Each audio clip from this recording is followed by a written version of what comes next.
ሄሎ ኢሳት ቴሌቪዥን ሄሎ ማን እንበል ከየት ነው? ሄሎ ኢሳት ኢሳት ነፃ የህዝብ ሚዲያ ወትሮም ቢሆን የህዝብ አይንና ጆሮ እንደመሆኑ ይህንን የህዝብ ቅሬታ ማስተናገጃ መድረክ አሰናድቷል። በዚህም ያጋጠሙትን ወይም ያስተዋሉትን የመልካም አስተዳደር ችግር፣ የሙስናና የጉዳይ ገዳዮች ጉድኝት፣ የመብት ጥሰትና ስልጣንን ያለአግባብ የመጠቀም ጸረ ዲሞክራሲያዊ አሰራሮችን ይጠቁሙን።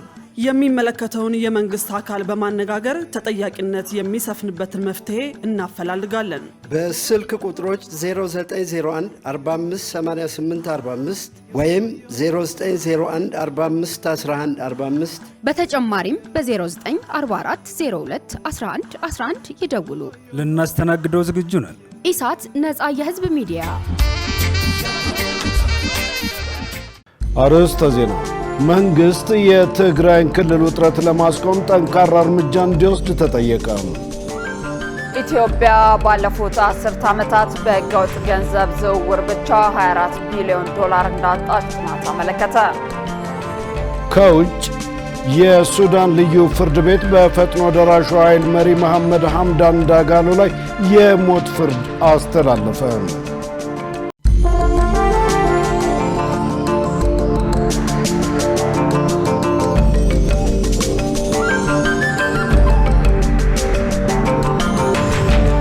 ጤና ይስጥልን ክቡራን ተመልካቾቻችን፣ ከኢሳት ነፃ የህዝብ ሚዲያ የሰዓቱን ዜና ይዘን ቀርበናል። ትዕግስት ተስፋዬና እኔም ደረጀ ይልማ ዜናውን ወደ እናንተ እናደርሳለን። ለምልክት ቋንቋው ደግሞ ዳዊት ጎሳኤ አብሮናል። ወደ ቀዳሚው ዜና አልፋለሁ። መንግስት የትግራይን ክልል ውጥረት ለማስቆም ጠንካራ እርምጃ እንዲወስድ ተጠየቀ። በሌላ በኩል የሰላምን አማራጭ መከተል ብቻውን በቂ ባለመሆኑ አካታች ምክክርና ውይይት ወሳኝ ነው ሲሉ የዘርፉ ተንታኞች ለኢሳት ተናግረዋል። ትዕግስት ተስፋ ያዘጋጅተዋለች። ሙሉ ቀን ሰለሞን እንደሚከተለው ያቀርበዋል።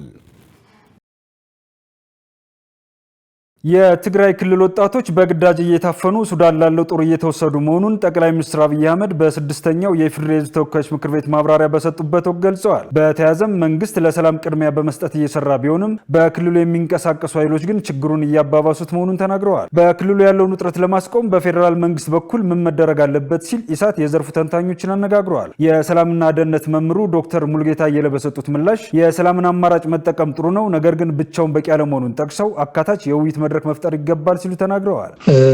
እንግዲህ የሰላም አማራጭ መውሰድ ብቻውን የክልሉን ሰላም ለማስጠበቅ በቂ ነው የሚል እምነት የለኝም። የሰላም አማራጭ መውሰድ ብቻውን የክልሉን ሰላም ለማስጠበቅ በቂ ሊሆን አይችልም። ከነዚህ ጋር የሚያያዙ ከነዚህ ጋር ተያያዥ የሆኑ ጉዳዮች እርምጃዎችን መውሰድ ያስፈልጋል። ለምሳሌ የማህበረሰብ እርቅና መተማመን እንደገና መገንባት ያስፈልጋል። ከአማራ ክልልም ጋር ምናልባት ከኤርትራም ጋር ዳር ድንበር ያለ ማህበረሰብ ይዋለዳል በጋብቻ በባህል በቋንቋ ስለሆነ እንደዚህ አይነት ነገሮች ላይ የማህበረሰቡ እርቅ መተማመን እንደገና ማስፈን ይጠይቃል። ሁሉንም ያካተተ እርቅም ያስፈልጋል። በነገራችን ላይ እውነተኛ የሆኑ ውይይቶች ከቲፒኤልኤፍም ጋር ሌላም ከአህራና ጋር ወይም ሌላ ትግራይን መሰረት አድርገው የሚንቀሳቀሱ ፖለቲካ ፓርቲዎች ኢትዮጵያ ውስጥም ካሉ ከኢትዮጵያ ውጭም ካሉ ከነሱ ጋር አብሮ መነጋገር ይፈልጋል። ተንታኙ አክለውም የዜጎችን ደህንነት ማስጠበቅና ሰላምን ማረጋገጥ በዋነኝነት የመንግስት ሚና በመሆኑ የክልሉን ውጥረት ለማስቆም መንግስት ጠንካራ እርምጃ እንዲወስድ ጠይቀዋል። የህግ የበላይነትን እንግዲህ መጨረሻ ላይ ማረጋገጥና የዜጎችን ደህንነትን መጠበቅ ከማዕከላዊ መንግስት የሚጠበቅ ነው የሚሆነው። መጨረሻ ላይ መንግስት እንደ መንግስት የህግ የበላይነትን ማስከበር፣ የዜጎችን ደህንነትን መጠበቅ የሚጠበቅበት ኃላፊነት ስላለው ፌዴራሉ መንግስት በዚህ ጉዳይ ላይ ጠንካራ ዝግጅት ማድረግ አለበት። የሰላም አማራጭ መምረጥ አስፈላጊ ነው።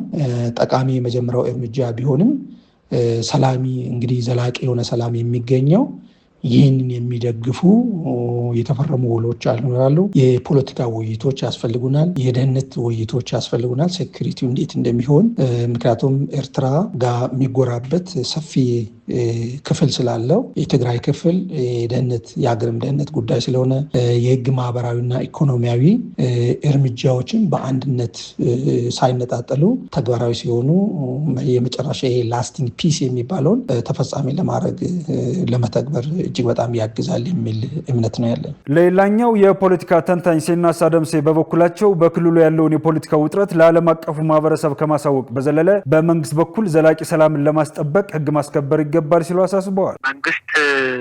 የመንግስት ዋና ኃላፊነት ሰላም መጠበቅ ነው። ይሄንን ለማድረግ ግን የመጀመሪያ አማራጮች አሉ እና የመጨረሻ አማራጮች በዛው ልክ የመጀመሪያ ሊሆን የሚችለው ምንድነው? ንግግር ነው። ተነጋግሮ አድርጎ ሰው ሳይጎዳ ንብረት ሳይጎዳ በሰላማዊ መንገድ እነዚህ ኃይሎች የሚፈልጉት ነገር ካለ የሀገርን ብሔራዊ ጥቅም በማይልኩ ተነጋግሮ መፍታት ይቻላል። ረገው ያልተገባ አካሄድ ህዝብን በጣም በከፍተኛ ሁኔታ ዜጎች እየጎዳ ነው። ከዛም አልፎ የሀገርንም ብሔራዊ ጥቅም ሊጎዳ ይችላል። ስለዚህ ግን መንግስት ይህንን ለዓለም ማህበረሰብ በሚገባ መልኩ ማሳወቅ ይኖርበታል፣ መቀጠል አለበት። የማይሆን ከሆነ ግን በመጨረሻ አማራጭ ሞኖፖሊ ኦፍ ቫዮለንስ ተጠቅሞ የሀገርን ሰላም መጠበቅና ዜጎችን ደህንነት መጠበቅ ይኖርበታል የሚል ሀሳብ አለ። ተንታኞቹ ለዓመታት የዘለቀውን የትግራይ ክልል ውጥረት ለማርገብ የፌዴራል መንግስት ቁርጠኛ አቋም እንዲኖረው አጽንኦት ሰጥተው ተናግረዋል። ኢትዮጵያ ባለፉት 10 ዓመታት በህገወጥ ገንዘብ ዝውውር ብቻ 24 ቢሊዮን ዶላር እንዳጣች ጥናት አመለከተ። በሀገሪቱ የተንሰራፋው ጥቁር ኢኮኖሚ የሀገሪቱን እድገት አከራካሪና አሻሚ ከማድረጉም በላይ የመረጃ አያያዝን እንደሚጎዳ የምጣኔ ሀብት ባለሙያዎች ገልጸዋል። መሳይ ገዛኸኝ ጥቁር ኢኮኖሚ ወይንም ስውር ኢኮኖሚ ከመንግስት እውቅና ቁጥጥር እና ህጋዊ የግብር ስርዓት ውጪ የሚካሄድ ማንኛውም የኢኮኖሚ ወይንም የንግድ እንቅስቃሴ ነው። የጥቁር ኢኮኖሚ መንስኤው ሰዎች ወይንም ድርጅቶች የሚጠየቁትን ከፍተኛ ግብር ለመሸሽ ሲሉ ንግዳቸውን መደበቅ፣ በህግ የተከለከሉ እቃዎችና አገልግሎቶችን ማቅረብ፣ ፈቃድ ለማውጣት ወይንም ድርጅት ለማስመዝገብ ያለው ሂደት ውስብስብነትና አሰልቺ መሆን እንዲሁም ህግን የማስከበር አቅም ማነስ ወይንም የሙስና መስፋፋት ናቸው ተብሏል። በኢትዮጵያ ውስጥ የጥቁር ኢኮኖሚ መንሰራፋት እንዳለ የሚያነሱት የምጣኔ ሀብት ባለሙያው ዶክተር ቆስጠንጢኖስ በርሀ ተስፋ ማሳያ ናቸው ያሏቸውን ጉዳዮች እንዲህ አንስተዋል። የጥቁር ገበያ የሚባለው የገንዘብ ግብይት አለ። አንዱ ዋናው ምልክት እሱ ነው። በሁለተኛ ደረጃ የኮንትሮባንድ ስራ አለ። ከውጭ የሚመጡ እቃዎች እና ከኢትዮጵያ የሚመጡ እቃዎች ይሄ ገበያው ማያውቃቸው ናቸው።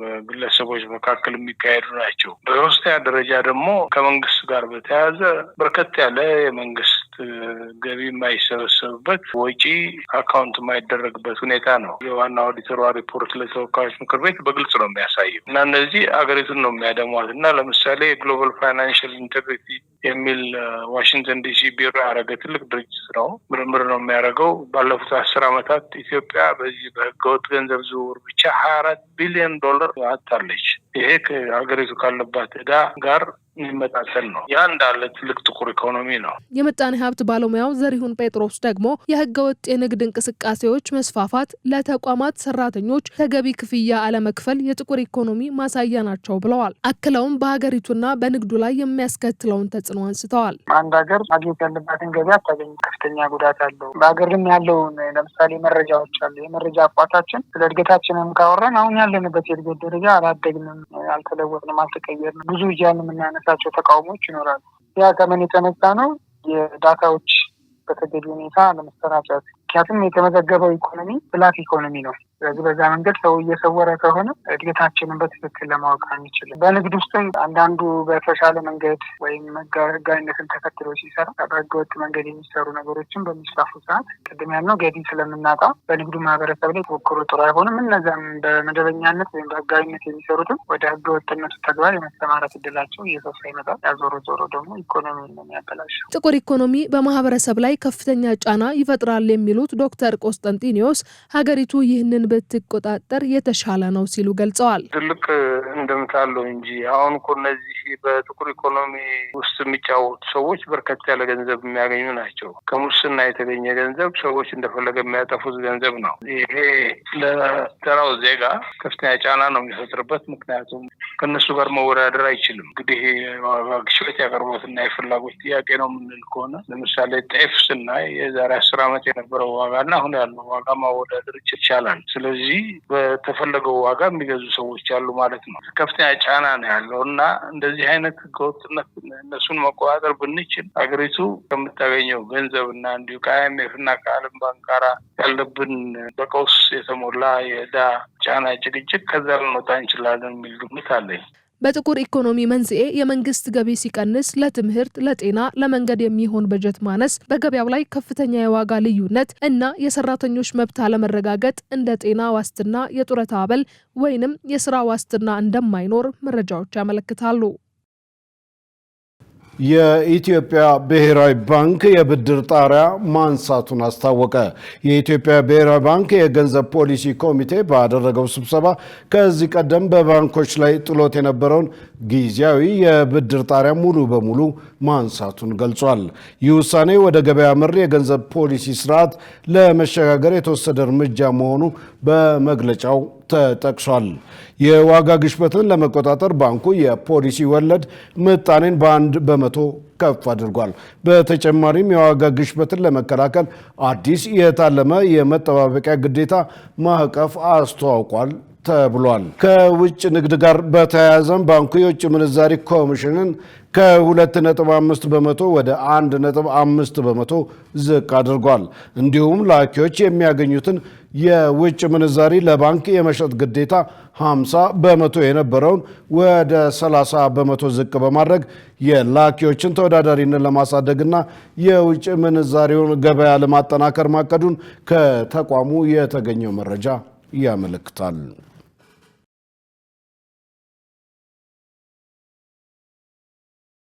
የኢትዮጵያ ህብረተሰብ ጤና ኢንስቲትዩት የህብረተሰቡን የጤና ስጋቶች በመለየት እየሰራ መሆኑን አስታወቀ። በተያያዘ በጎረቤት ሀገራት የሚከሰቱ ወረርሽኞች ወደ ኢትዮጵያ እንዳይገቡ በማድረግ በኩል በድንበር አካባቢ የቁጥጥር ስራ እየተከናወነ መሆኑን ኢንስቲትዩቱ ገልጿል። መሰረት ባዩ የኢትዮጵያ ህብረተሰብ ጤና ኢንስቲትዩት ለህብረተሰቡ የጤና ስጋት የሆኑ ጉዳዮችን በመለየት እየሰራ መሆኑን ገልጿል። የኢንስቲትዩቱ ዋና ዳይሬክተር ዶክተር መሳይ ኃይሉ እንደገለጹት ተቋሙ የጤና ስጋቶችንና የተጋላጭነት ዳሰሳ ጥናት እንደሚያካሂድ አስታውቀዋል። በ1300 ወረዳዎች ላይ ምን አይነት ወረርሽኝ ሊከሰት ይችላል የሚለውን የስጋት ዳሰሳ ጥናት ማካሄዱን አንስተው በእነዚህ ወረዳዎች ላይ ወረርሽኞች እንዳይከሰቱ የመከላከል ስራ መከናወኑን ተናግረዋል። የተጋላጭነትና የስጋት ዳሰሳ ጥናቶችን እናካሂዳለን። ይሄ በየአመቱ የሚሰራ በየአመቱ ደግሞ በሙሉ ሁሉም ወረዳዎች ላይ ሰርተን ጨርሰናል። ለምሳሌ በእያንዳንዱ ወረዳ ምን የጤና ስጋት አለ፣ ለምሳሌ በወረርሽኝ መልክ ሊከሰቱ ይችላሉ ተብሎ የሚገመቱ ላይ የሚሰሩ ሌሎችም የጤና ችግሮች እንደየስጋት ደረጃቸው በጣም ከፍተኛ፣ መካከለኛ እንደዚህ ከዛ ተለይቶ በእያንዳንዱ ወረዳ ተሰርተዋል። ያንን ታሳቢ ያደረገ ደግሞ የምላሽ እቅዶች ተዘጋጅተዋል። እነዚህ የምላሽ እቅዶቹ ዲጂታላይዝ ተደርጓል። ለምሳሌ ማፕ ተደርጎ በካርታ የትኞቹ አካባቢ ላይ የትኞቹ የጤና ችግሮች ሊከሰቱ ይችላሉ ተብሎ ቀድሞ የመተንበይ ስራዎች ይሰራሉ።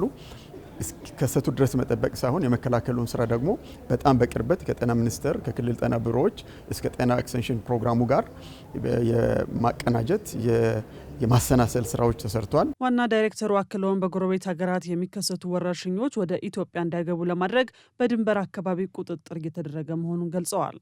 ስጋት ቀጠናዎችን ዋና ስጋቶችን ከመለየት አንጻር ቅድም እንዳልኩት ከ1300 አካባቢ ወረዳ የሚጠጋውን የተጋላጭነትና ስጋት ዳሰሳ ጥናትና ለዛ የሚሆን የምላሽ እቅድና ማዘጋጀትና መተግበር ብቻ ሳይሆን ድንበር አካባቢ ለምሳሌ ወደ 22 የየብስና የአየር መግቢያና መውጫ ኬላዎች አሉ። 4 የዓለም አቀፍ አየር ማረፊያዎችና 18 ዋና ህዝብ በብዛት ከጎረቤት ሀገራት ጋር የሚወጡበትና የሚገቡባቸው ኬላዎች ላይ በተመሳሳይ የስጋት ደረጃቸውን በመለየት ከእያንዳንዱ አካባቢ ከነዚህ ቦታዎች ለምሳሌ ያሉ መንገዶች የመንገድ አውታርን ማፕ አድርገን ጨርሰናል። ከየት ተነስቶ ወደ ዋና ትናንሽ ከተሞችም ለንግድ እንቅስቃሴ ለተለያዩ ለገበያ ይሁን ለህዝብ ግንኙነት ህዝቦች የሚንቀሳቀሱባቸውን ቦታዎች ለይተን ማንኛውም የጤና ስጋት ሲኖር የት አካባቢ ሄደን እርምጃ መውሰድ ያለብን የሚለውንም በመለየት እንደው የስጋት መለየት ስራዎችን በዛ መሰረት ሰርተን ከሚኒስትሩ ጋርም አናበን ቅንጅትና በአንድ ላይ እንሰራለን። ድንበር ተሻጋሪ የጤና ስጋቶችን በሚመለከት ከዓለም ጤና ድርጅትና ከዓለም አቀፍ ተቋማት ጋር በቅንጅት እየሰራ መሆኑን ኢንስቲትዩቱ አስታውቋል።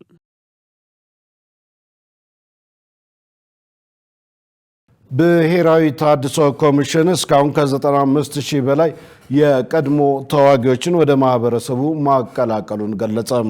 ኮሚሽኑ የቀድሞ ተዋጊዎችን መልሶ ለማቋቋም ከኦሮሚያ ክልል የዘርፍ መስሪያ ቤቶችና ከሪኢንተግሬሽን ኮሚቴ አባላት ጋር በአዳማ ከተማ ውይይት አካሂዷል።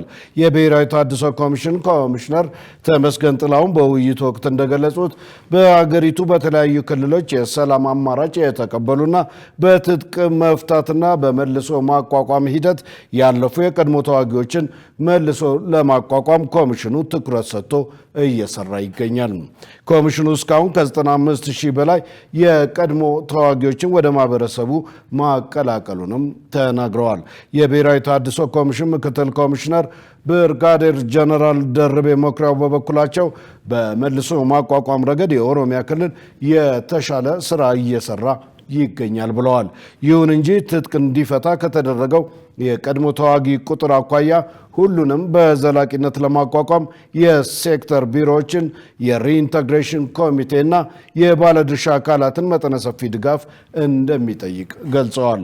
በተለይም የስራ ዕድል በመፍጠር የብድር አቅርቦ በማመቻቸት ተሞክሮ በማጋራትና ክትትልና ድጋፍ በማድረግ ረገድ የተገኘውን ውጤት የበለጠ ማጠናከር ይገባል ብለዋል። የኮሚሽኑ ከፍተኛ አመራሮች ከኦሮሚያ ክልል ከተለያዩ ሴክተር ቢሮዎች የተወከሉ እንዲሁም የቀድሞ ተዋጊዎችና የዩኤንአይሲኢኤፍ ተወካዮች በውይይት መሳተፋቸው ታውቋል። መረጃው የተቋሙ ነው።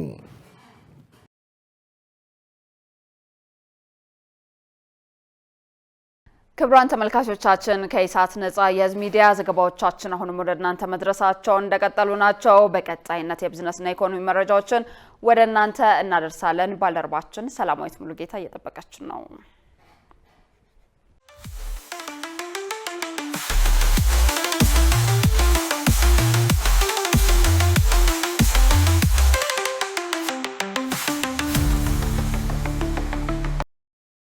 ውድ ተመልካቾቻችን ከኢሳት ነጻ የህዝብ ሚዲያ ለዕለቱ የተዘጋጁ የቢዝነስና የኢኮኖሚ መረጃዎችን ይዘን ቀርበናል። ከዘገባዎቹ ጋር ሰላማዊት ሙሉጌታ ነኝ። አብራችን ቆዩ።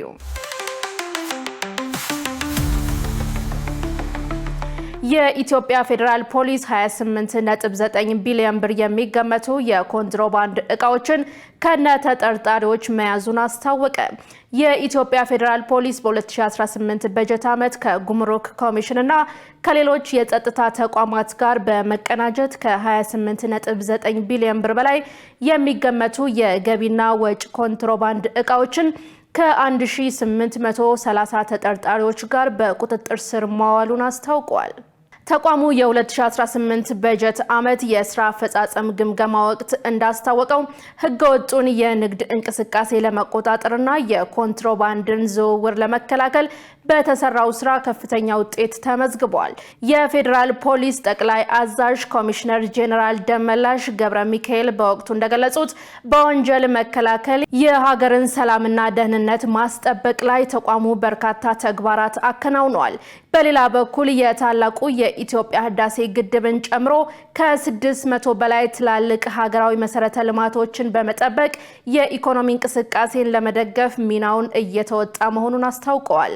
ኮሚሽነር ጄኔራል ደመላሽ እንዳሉት የፌዴራል ፖሊስ የወንጀል ምርመራ ስር በሽብር፣ በታክስ፣ በጉምሩክ፣ በፋይናንስ፣ በንግድ፣ በሙስናና በህገወጥ የሰዎች ዝውውር ዘርፎች ላይ ውጤታማ ምርምር አከናውነዋል። የፌዴራል ፖሊስ ከሌሎች የጸጥታ ተቋማት ጋር በመቀናጀት ሀገራዊና ዓለም አቀፋዊ ዝግጅቶች በሰላም እንዲካሄዱና የሀገሪቱ የኮንፈረንስ መዳረሻነት እንዲጠናከር አስተዋጽኦ ማድረጉን ገልጸዋል። መረጃው የተቋሙ ነው። የኢትዮጵያ የእንስሳት ሀብት ልማት ውጤት እያስገኘ ነው ተባለ። የኢትዮጵያ የእንስሳት ሀብት ልማት የአርሶና አርብቶ አደሩን ተጠቃሚነት በማሻሻል ውጤት እያስገኘ መሆኑን የግብርና ሚኒስትር ዴኤታ ፍቅሩ ረጋሳ አስታውቀዋል። የግብርና ሚኒስቴር ከአፍሪካ ህብረት የአህጉር አቀፍ የእንስሳት ሀብት ቢሮ ጋር በመተባበር የተዘጋጀው ጉባኤ በአዲስ አበባ እየተካሄደ ነው። የግብርና ሚኒስትር ዴኤታ ዶክተር ፍቅሩ ረጋሳ በዚህ ወቅት ፎረሙ በአፍሪካ የእንስሳትን ሀብት ልማት በማጎልበት የአየር ንብረት ለውጥን መቋቋም የሚያስችል አርብቶ አደሮች የተሻሻለ ገበያ እንዲያገኙና የሀገራትን ተጠቃሚነት ለማሳደግ የፖሊሲ አቅጣጫ ለማስቀመጥ ያለመ ነው። ኢትዮጵያ የእንስሳትን ሀብት ልማት በማሳደግ የአርሶና አርብቶ አደሩን ተጠቃሚነት የሚያረጋግጡ ተጨባጭ እርምጃዎች በመውሰድ እየሰራች መሆኑንም ገልጸዋል። ከአርብቶ አደሮች ጋር የሚሰሩ ተቋማትን የእንስሳት ገበያ ማዕከላትን ለአርብቶ አደር አካባቢዎች ተደራሽነት የማጠናከር ስራም እየተሰራ እንደሆነ አብራርተዋል። በአፍሪካ ህብረት የእንስሳት ሀብት ቢሮ ዳይሬክተር ዶክተር ሁያም ሳሊህ የአፍሪካ የዓለምን የእንስሳት ሀብት ከፍተኛ ድርሻ ብትይዝም ከእሴቱ ግን የምታገኘው በጣም አነስተኛ ነው ብለዋል። በቀጣይም የአህጉሪቷን ግዙፍ የእንስሳት ሀብት በማልማት የአርሶና አርብቶ አደሮችን ተጠቃሚነት ለማሻሻል በሁሉም ዘርፍ የኢንቨስትመንት አማራጮችን ማስፋት እንደሚያስፈልግ አስታውቀዋል። ዘገባው የኢዚያ ነው። በአማራ ክልል 1.1 ሚሊዮን ዜጎች የስራ ዕድል ማግኘታቸውን ተገለጸ። የአማራ ክልል ስራና ክህሎት ቢሮ እንደገለጸው በተጠናቀቀው በጀት ዓመት በክልሉ ከ1.1 ሚሊዮን በላይ ለሚሆኑ ዜጎች የስራ ዕድል መፈጠሩን አስታውቀዋል። የቢሮው የህዝብ ግንኙነት ኃላፊ አቶ አንዳርጋቸው ጎፋ ለኢዚያ እንደገለጹት በዘንድሮ ዓመት በግብርና፣ በኢንዱስትሪና በአገልግሎት ዘርፎች ቋሚና ጊዜያዊ የስራ ዕድል ለመፍጠር መሰራቱን አስታውቀዋል። በዚህም ከ1.1 ሚሊዮን በላይ ለሚሆኑ ወገኖች የስራ ዕድል በመፍጠር የኢኮኖሚ ተጠቃሚነታቸው ተረጋግጧል ብለዋል። ከተፈጠረው የስራ ዕድል ውስጥም 75 በመቶ ቋሚ የስራ ዕድል ሲሆን ከዚህ ውስጥም 50 በመቶ የሚሆኑት ሴቶች መሆናቸውን ተናግረዋል። የስራ መስኮችም የመስኖና የአትክልትና ፍራፍሬ ልማት፣ የእንስሳት እርባታና ማድለብ፣ የጨርቃ ጨርቅና አልባሳት እንዲሁም የእንጨትና ብረታ ብረት ስራዎች መሆናቸውን ኃላፊው ተናግረዋል። የእድሉ ተጠቃሚዎችም የገንዘብ እጥረት እንዳይገጥማቸው 7.5 ቢሊዮን ብር ከተለያዩ አበዳሪ ተቋማት ማግኘታቸው ተገልጿል። በተጨማሪም 21400 ሄክታር የማምረቻ መሬትና ከ2200 የሚበልጡ የመስሪያና የመሸጫ ሼዶች ተገንብተው የተላለፈላቸው መሆኑን ታውቋል። ዘገባው የኢዚያ ነው። በኦሮሚያ ክልል ግብርናውን ለማሳደግ የተተገበሩ አሰራሮች ውጤት ማስገኘታቸው ተገለጸ። በኦሮሚያ ክልል በግብርና ዘርፍ የተተገበሩ አሰራሮች ውጤት ማስገኘታቸውን የክልሉ ፕላንና ልማት ኮሚሽን ኮሚሽነር አብዲ ያዩ ገልጸዋል። የክልሉ ፕላንና ልማት ኮሚሽነር አብዲ ያዩ እንዳሉት በክልሉ የግብርናውን ዘርፍ ምርታማነት ለማሳደግ የተተገበሩ የግብርና ቴክኖሎጂዎችና የተደረጉ ሁለንተናዊ ድጋፎች ከፍተኛ ውጤት አስገኝተዋል። ለዚህም ማሳያ የሚሆነው በከተሞችና በገጠር አካባቢዎች የወተት ላሞች እርባታ በዘመናዊ መንገድ መተግበሩና ምርጥ የእርባታ ዶሮዎች ለአርሶ አደሩ መሰራጨታቸውን መሆኑን ተናግረዋል። በተጨማሪም በአሳ እርባታ ዘርፍ ከ1.9 ሚሊዮን በላይ የአሳ ጫጩቶች ለአርሶ አደሩና ለአርብቶ አደሩ ተሰራጭተው ወደ እርባታ ኩሬዎች መግባታቸው ተገልጿል። የአርሶ አደሩን የሰብል ልማት ውጤታማነት በማሳደግ የምግብ ሉዓላዊነትን ለማረጋገጥና በቅርበት የገበያ ትስስር የሚገኝበትን ምቹ የገበያ ማዕከል መገንባታቸውንም ኮሚሽነሩ ጠቁመዋል። የክልሉን ልማት በራስ አቅም ለመሸፈን በተደረገው የውስጥ ገቢ ማሰባሰብም የተሻለ ገቢ መሰብሰቡንም ገልጸዋል። በበጀት ዓመቱ ኢንቨስትመንትን ለማስፋፋት በተደረገው ጥረት 13147 አዳዲስ አልሚ ባለሀብቶች ወደ ክልሉ መግባታቸው ጠቁመዋል። ዜናው የኢዚያ ነው። ውድ ተመልካቾቻችን አሁን ደግሞ የውጭ ምንዛሪና የብሔራዊ ባንክ የወርቅ ግብይት መረጃ ተከታትለን እንመለስ።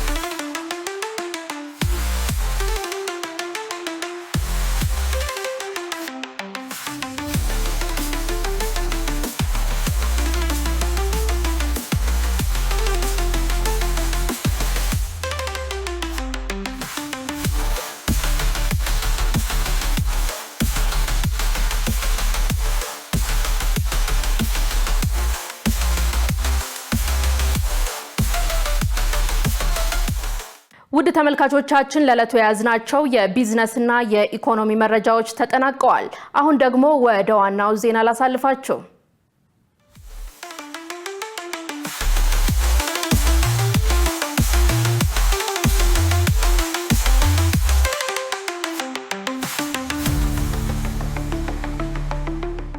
ክቡራን ተመልካቾቻችን ከኢሳት ነጻ የህዝብ ሚዲያ ዘገባዎቻችን ወደ እናንተ መድረሳቸውን አሁንም እንደቀጠሉ ናቸው። በቀጣይነት ወደ ዘገባዎች እናመራለን።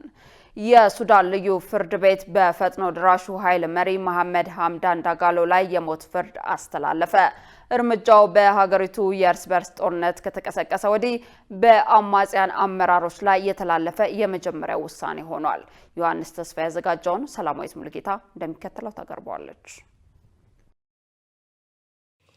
በሱዳን ጦር ቁጥጥር ስር በሚገኘው የፖርት ሱዳን ከተማ የሚንቀሳቀሰው የጸረ ሽብርና በሀገር ላይ የሚፈጸሙ ወንጀሎች ልዩ ፍርድ ቤት በፈጥኖ ደራሹ ኃይል ዋና አዛዥ ጄኔራል መሐመድ ሐምዳን ዳጋሎ ሄሜቲ እና በሌሎች 15 ከፍተኛ አመራሮች ላይ በሌሉበት የሞት ፍርድ መፈረዱን የሀገሪቱ መገናኛ ብዙሃን ዘግበዋል። የፍርድ ቤቱ ውሳኔ የተላለፈው ተከሳሾቹ የምዕራብ ዳርፉር የቀድሞ ገዥ የነበሩትን ሐሚስ አብደላ አባከርን በመግደል በሰብአዊነት ላይ የሚፈጸሙ ወንጀሎችን በመምራት በዘር ማጥፋትና በንብረት ማውደም ወንጀሎች ጥፋተኛ ሆነው መገኘታቸው ነው ተብሏል። ይህ የፍርድ ቤት ውሳኔ እንደ አውሮፓውያኑ አቆጣጠር በኤፕሪል 2023 በሱዳን ጦርና በከፊል ወታደራዊው የፈጥኖ ደራሽ ኃይል መካከል ጦርነት ከተቀሰቀሰ ወዲህ በአማጺው ቡድን ከፍተኛ አመራሮች ላይ የተላለፈ የመጀመሪያው የፍርድ ቤት ውሳኔ ሆኖ ተመዝግቧል። የምዕራብ ዳርፉር ገዥ የነበሩት ሐሚስ አብደላ አባከር እንደ አውሮፓውያኑ በጁን 2023 በፈጥኖ ደራሽ ኃይል አባላት ከታገቱ በኋላ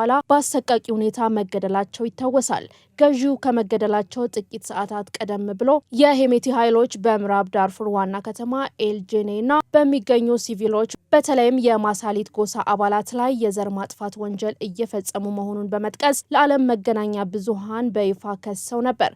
በፖርት ሱዳን የሚገኘው የጸረ ሽብር ፍርድ ቤት የቀረቡትን የሰውና የሰነድ ማስረጃዎች መርምሮ ውሳኔውን ያስተላለፈው ተከሳሾቹም ሆኑ ጠበቃዎቻቸው በሌሉበት መሆኑ ተገልጿል። በሕጉ መሰረት የዚህ ፍርድ ቤት ውሳኔ በቀጣይ ጉዳዩን መርምሮ የመጨረሻ እልባት እንዲሰጥበት ለሱዳን ጠቅላይ ፍርድ ቤት እንደሚያስተላልፍ ታውቋል። በሌላ በኩል የተባበሩት መንግስታት ድርጅት ባለሙያዎችን ጨምሮ በርካታ ዓለም አቀፍ የሰብአዊ መብት ተሟጋች ድርጅቶች አርኤስኤፍ በዳርፉር ክልል በተለይም በማሳሊት ብሔረሰብ ተወላጆች ላይ ስልታዊ ጥቃት፣ የዘር ማጥፋትና ማፈናቀል መፈጸሙን በተደጋጋሚ በማስረጃ አስደግፈው ይፋ አድርገዋል። ከፊል ወታደራዊውን ቡድን የቀረበበትን የጦር ወንጀል ክስ በተደጋጋሚ ቢያስተባብልም የፍርድ ቤቱ ዳኛ ግን ጄኔራል መሐመድ ሐምዳን ዳግሎ ወንጀሉን በበላይነት በማቀድ እንዲሁም በመምራት ረገድ ቀጥተኛ የህግ ተጠያቂነት እንዳለባቸው አረጋግጫለሁ ብለዋል። ፍርድ ቤቱ የሞቱን ፍርድ ከወሰነ በኋላ ባስተላለፋቸው ተጨማሪ ውሳኔዎች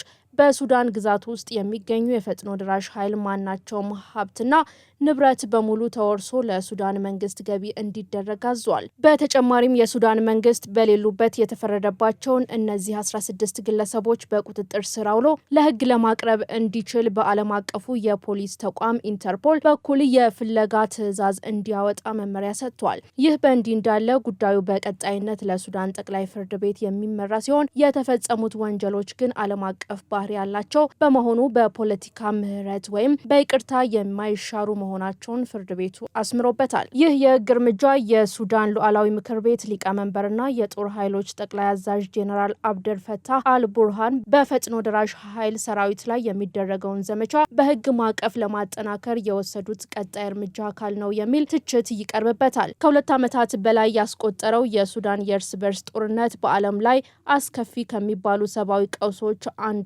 አስከትሏል። በጥቃቱ ሳቢያ በ10 ሺዎች የሚቆጠሩ ንጹሃን ዜጎች ህይወታቸውን ሲያጡ በሚሊዮኖች የሚቆጠሩ ደግሞ ከሀገር ውጭ ለመሰደድ ተገደዋል። ጦርነቱ የተቀሰቀሰው በወቅቱ የነበረውን የሽግግር መንግስት በጋራ ሲመሩ የነበሩት 2 ወታደራዊ መሪዎች አልቡርሃንና ሄሜቲ የፈጥኖ ደራሹን ኃይል ሰራዊት በመደበኛው የሱዳን መከላከያ ሰራዊት ውስጥ በመቀላቀልና የእዝ ሰንሰለቱን በመወሰን እቅድ ላይ ባለመስማማታቸው እንደነበር ይታወሳል። ይህ አዲሱ የፍርድ ውሳኔ በሁለቱ ወገኖች መካከል የሚደረገውን የሰላም ድርድር በር ይበልጥ የሚዘጋና ግጭቱን የሚያባብስ መሆኑን የፖለቲካ ተንታኞች ይገልጻሉ። ዜናውን ስናጠናቅር አፍሪካን ኒውስ፣ አናዶሉና አልጀዚራን በዋቢነት ተጠቅመናል።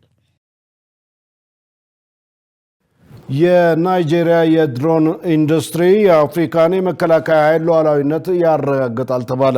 በተያያዘ የደህንነት ቴክኖሎጂን ከውጭ ሀገራት ከማስገባት ወደ ማምረት መሸጋገር በአፍሪካ ትልቅ የመነጋገሪያ ርዕስ ሆኗል። ሸሪፍ ኢማም ተጨማሪ አለው። የአፍሪካ ሀገራት ድንበርን የመከላከል የግዛት ቁጥጥር የማድረግ ወሳኝ የተባሉ መሰረተ ልማቶችን ለመጠበቅ በውጭ ሀገር ቴክኖሎጂ አቅራቢዎች ላይ በእጅጉ ጥገኛ ነበሩ። ለአብነትም የቱርክ ድሮኖች ድንበር ለመቆጣጠር፣ የቻይና የክትትል ስራ ከተሞችን ለመቆጣጠር፣ የሩሲያ ተዋጊ ጄቶች ደግሞ የበርካታ አየር ኃይሎች የጀርባ አጥንት ነበሩ። ለአስርተ ዓመታት ወሳኝ የተባሉ ወታደራዊ ቴክኖሎጂዎችን ለማግኘት የአፍሪካ ጦር ወደ ውጭ ያማትር ነበር። ይህም ለአህጉሪቱ አምራች ሳይሆን ገዢ ሆና እንድትቆይ አድርጓታል ተብሏል። አሁን ላይ ግን በአቡጃ የሚገኘው ስታርታፕ ይህንን ሁኔታ እየለወጠ ነው።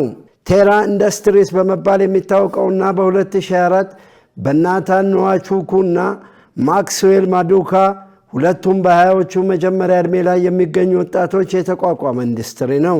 ኢንዱስትሪው አቡጃ እና አግራ በሚገኙ ተቋማቱ ድሮኖችን፣ የክትትል ማማዎችና ሰው አልባ የመሬት ተሽከርካሪዎችን ዲዛይን ያደርጋል፣ ያመርታል።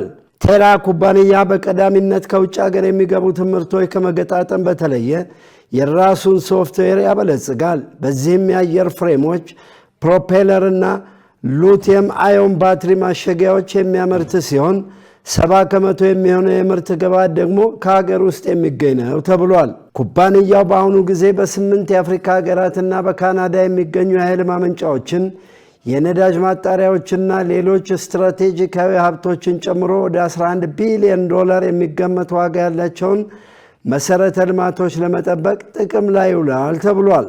የደህንነት ቴክኖሎጂውን ከውጭ ሀገር ወደ ውስጥ ከማስገባት ወደ ማምረት መሸጋገር በአፍሪካ ውስጥ ትልቅ የመነጋገሪያ ርዕስ ሆኗል። የታጠቁ ቡድኖች፣ አስቸጋሪ የሆኑ የሀገራት ድንበሮች፣ የባህር ላይ ውንብድናና ወሳኝ በሆኑ መሰረተ ልማቶች ላይ የሚሰነዘሩትን ጥቃቶች ፈጣንና የበለጠ የሀገራቱ ተስማሚ መፍትሄ ይፈልጋሉ። ቴራ ኢንዱስትሪስ ከግል የመሰረተ ልማት ደህንነት ወደ ናይጄሪያ የመከላከያ ተቋምነት ከፍ ማለቱ ለውጡን ያሳያል።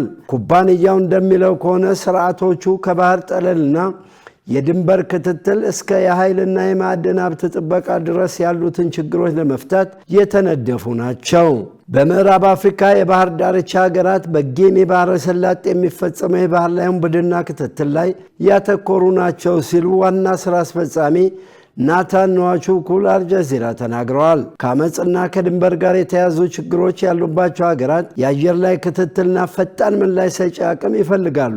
የቧንቧ መስመር፣ የኃይልና የኤነርጂ መሰረተ ልማት እንዲሁም የማዕድን ሀብቶች ጥበቃ በተመለከተ ሌሎች በናይጄሪያ መፍታት የጀመርናቸው ችግሮችም አሉ ብለዋል። ኩባንያው አሁን ላይ በስፋት በሁሉም የአህጉሪቱ ክፍሎች ለመስፋፋት እየተዘጋጀ ነው። ንዋቹኩ እንዳሉ በጋና የሚገኘው ሁለተኛው የቴራ ማምረቻ ተቋም በ2028 50,000 ዩኒት ድሮኖች በማምረት በአፍሪካ ትልቁ የድሮን ማምረቻ ማዕከል እንደሚሆን ይጠበቃል። መረጃው የአልጀዚራ ነው።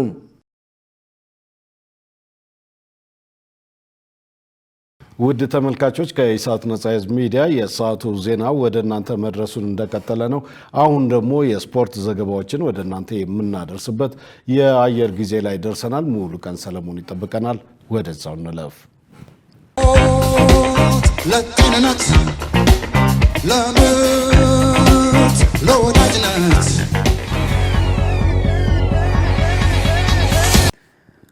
ሰላም ጤና ይስጥልን ተመልካቾቻችን፣ ከኢሳት ነጻ ሕዝብ ሚዲያ ለምሽቱ ያዘጋጀናቸውን የስፖርት መረጃዎች ይዘን ቀርበናል። ከመረጃዎቹ ጋር ሙሉቀን ሰለሞን ነኝ። በሞናኮ ዳይመንድ ሊግ ውድድር ኢትዮጵያውያን አትሌቶች ውጤት አስመዘገቡ።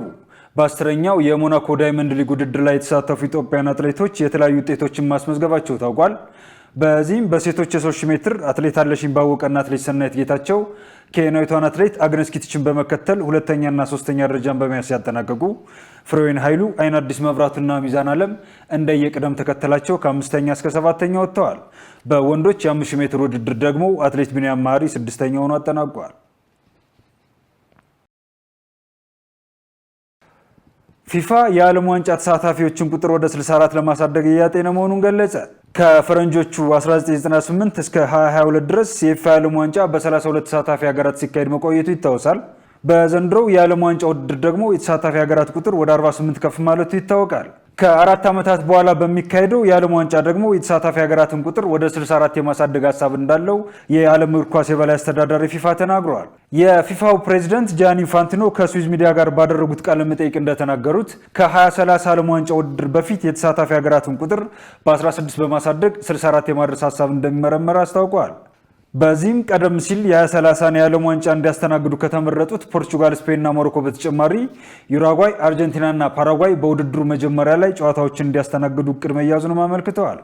እቅዱ ከዘንድሮ የ26 ዓለም ዋንጫ መጠናቀቅ በኋላ በሚመለከታቸው አካላት ተመክሮበት ይፋ እንደሚደረግም ገልጸዋል። የሁሉንም ሀገራት በዓለም ዋንጫ የመሳተፍ እድል ማስፋት እንደሚገባ የገለጹት ፕሬዚደንቱ ይህም የሀገራቱን የእግር ኳስ ደረጃ ለማሳደግ ይረዳል ማለታቸውን ዘ አትሌቲክስ ዘግበዋል። ፊፋ ያሰበው እቅድ ተግባራዊ ከሆነ የ2030 ዓለም ዋንጫ ውድድር በታሪክ ለመጀመሪያ ጊዜ በ3 አህጉራትና በ6 ሀገራት አስተናጋጅነት ይካሄዳል ማለት ነው። በሌላ የውጭ ዜና ማንቸስተር ሲቲ ለአካባቢው ነዋሪዎች የትኬት ዋጋ ቅናሽ ማድረጉን አስታወቀ። ማንቸስተር ሲቲ ለቀጣይ ውድድር ዘመን በሜዳው ኢታድ ስቴዲየም ለሚደረጉ ጨዋታዎች በአካባቢው ለሚኖሩ ነዋሪዎች ልዩ የትኬት ዋጋ ቅናሽ ማድረጉን አስታውቋል። የዋጋው ቅናሽ ክለቡ ከአካባቢው ማህበረሰብ ጋር ያለውን ቁርኝት ለማጠናከር ያለመ ነው ተብሏል። በዚህ አዲስ አሰራር መሰረት በየጨዋታው እስከ 500 የሚደርሱ ትኬቶች ለነዋሪዎች በ10 ፓውንድ ብቻ እንደሚሸጡም ተገልጿል። በተጨማሪም ሌሎች ቅናሽ የሚደረግባቸው ትኬቶች በ7.5 ፓውንድ የሚቀርቡ ሲሆን ከ18 ዓመት በታች ለሆኑ ታዳሚዎች ደግሞ የትኬቱ ዋጋ 5 ፓውንድ ብቻ እንዲሆን መወሰኑን ቢቢሲ ዘግቧል። የእንግሊዝ ፕሪሚየር ሊግ የ26-27 የውድድር ዘመን የፊታችን ነሐሴ 15 ይጀምራል ተብሎ ይጠበቃል። ቮዚና በስሙ አዲስ የተገኘ ዝርያ ተሰየመለት። በ26 ዓለም ዋንጫ ባሳዩት ጥሩ አቋም ዝና ካተረፉ ተጫዋቾች መካከል አንዱ የሆነው የኬፕ ቨርዴ ግብ ጠባቂ ጆሲማር ጆሴቨራ ዲያስ ወይም ቮዚና አዲስ የተገኘ የባህሩ ዝርያ በስሙ እንደተሰየመለት ተገልጿል። ስፔናዊው ሪሰርቸር ጀሱስ ኦርቴ በካሪቢያን ባህር ውስጥ ያገኘውን አዲስ የባህር አሳ ዝርያ ቮሲኒያ ሲዝለግ ብሎ መሰየሙን ዘ አትሌቲክስ ዘግቧል። የግኝቱ ባለቤት ይህን ያደረገበት ምክንያት ከዚህ በፊት ትልቅ ሽልማት ለሰጠው ኬፕ ቨርዴዝ ምስጋና ለማቅረብ በማሰብ መሆኑም በዘገባው ተመልክቷል። በመጨረሻም ጆዜ ሞሪኖ ዘጋቢ ፊልም ተሰራላቸው። የአሜሪካው የፊልም ኩባንያ ኔትፍሊክስ ለአዲሱ የሪያል ማድሪድ ዋና አሰልጣኝ ጆዜ ሞሪኖ የአሰልጣኝነት ህይወታቸውን ጉዞ የሚያሳይ ዘጋቢ ፊልም መስራቱን ይፋ አድርገዋል። ኩባንያው የፊልሙን 3 ክፍሎች አሰናድቶ መጨረሱን ሲያሳውቅ ለተመልካቾቹ ነሐሴ 5 2018 ዓ.ም ለእይታ እንደሚያበቃ ገልጿል። ፊልሙ የሞሪኖ ግልጽ ቃለ መጠይቆችና የጀርባ ታሪኮች ከፖርቶ እስከ ፌነርባቼ የታዋቂ እግር ኳስ ሰዎች ምስክርነትና ከሜዳ ውጭ ያሉ ሚስጥሮች የሚሉ ይዘቶች እንዳሉትም አስታውቋል። ተመልካቾቻችን ከኢሳት ነጻ ህዝብ ሚዲያ ለምሽቱ ያዘጋጀናቸው የስፖርት መረጃዎቻችን የተከታተሏቸውን ይመስሉ ነበር። ከመረጃዎቹ ጋር ሙሉቀን ሰለሞን አብሬያችሁ ቆየሁ። መልካም ጊዜ ይሁንላችሁ። ለጤንነት፣ ለምርት፣ ለወዳጅነት ክቡራን ተመልካቾቻችን ከኢሳት ነጻ የህዝብ ሚዲያ ለሰዓቱ ያዝናቸው ዘገባዎች ይህንን ይመስሉ ነበር። ትዕግስት ተስፋዬና እኔም ደረጀ ይልማ ዜናውን ወደ እናንተ አድርሰናል። ለምልክት ቋንቋውም እንደዚሁ ዳዊት ጎሳኤ አብሮን ቆይቷል። ከቀሪ የኢሳት ዝግጅቶች ጋር ሰናይ ጊዜ